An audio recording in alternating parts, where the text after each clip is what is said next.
আমার প্রিয়জনেরা, প্রভু যীশু খ্রিস্টের নামে সকলকে অভিনন্দন। ইন্দোনেশিয়ার দেশে 17,000টা দ্বীপ পাওয়া যায়। এর মধ্যে 5টা সবচেয়ে বড় দ্বীপ রয়েছে। এর মধ্যে একটা আইল্যান্ড, তার নাম সুমাত্রা। আর এই সুমাত্রা আইল্যান্ডের মধ্যে একটা জায়গা আছে, নাম মেডান। সেখান থেকে আজকে আমি প্রচার করছি।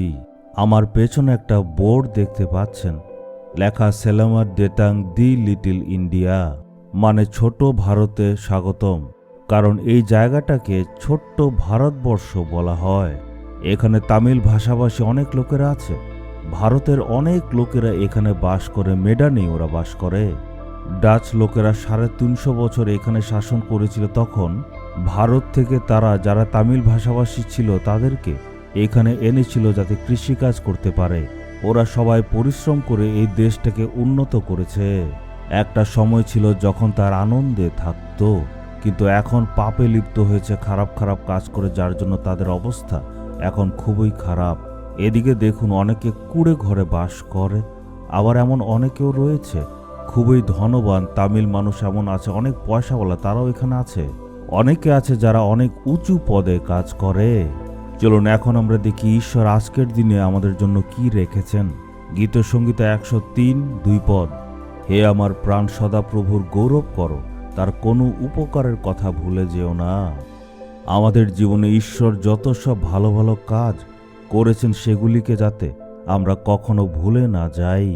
ঈশ্বর যেসব ভালো কাজ করেছে সেগুলি স্মরণ করে যদি আপনি ধন্যবাদ দেন, তখন উনি আশীর্বাদ করবেন। কিন্তু বাক্য বলছে এমন একটা সময় আসবে যখন কেউ ধন্যবাদ দেবে না।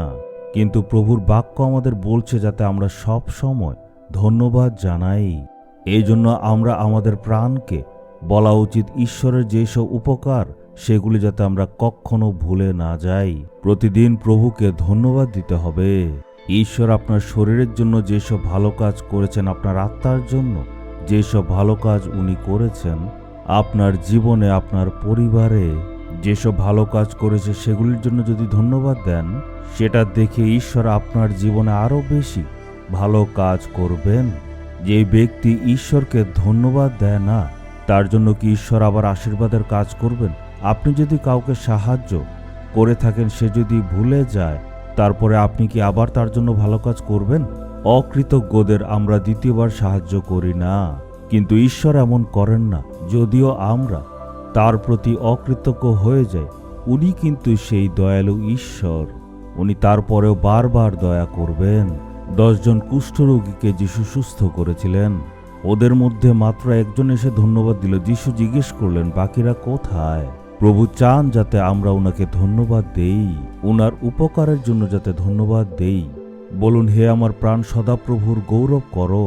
ঈশ্বরের কোনো উপকারের কথা তুমি ভুলে যেও না। আপনি ধন্যবাদ দেবেন।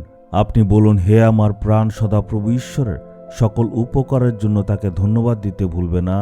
সম্পূর্ণ মন দিয়ে ঈশ্বরকে ধন্যবাদ দিন। বলুন, ধন্যবাদ প্রভু, ধন্যবাদ।